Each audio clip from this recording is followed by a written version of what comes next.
Sini, hakuna mmoja wetu alidhubutu kumtusi ama kumuita jina, kwa sababu alikuwa kiongozi wetu kutoka sehemu hii katika afisi kuu kama naibu rais wa nchi. Mimi mwenyewe siku hiyo nilikuwa waziri wa usalama wa taifa. Katika hiyo miaka miwili, hakuna siku hata moja mimi nimemdharau, kudunisha ama kumtukana ndugu yangu Rigathi Gachagua siku ile alikuwa na nafasi ya kuwa naibu wa rais.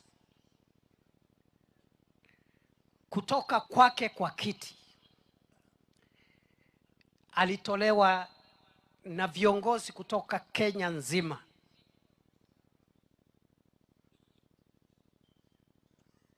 Na wakati alitoka ofisini, sisi pia tuliendelea kukimya. Na wakati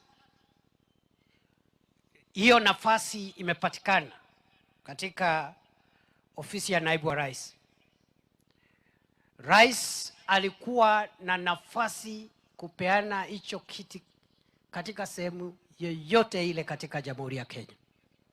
Lakini alisema kwa sababu tulikuwa na ahadi na yeye, watu ya Mount Kenya, tumuunge mkono akiwa rais, atupatie naibu wa rais.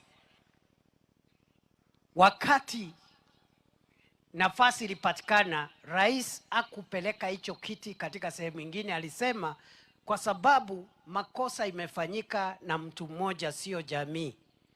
Sasa akasema hiyo nafasi ipatianwe Mlima Kenya, na ikikuja Mlima Kenya kwa mara ya kwanza, vile viongozi wale wengine wote ndugu zetu walikuwa wanatoka Mlima Kenya Magharibi, safari hii Mungu akazungumzia Rais William Ruto katika kupeana kiti cha naibu wake katika Mount Kenya.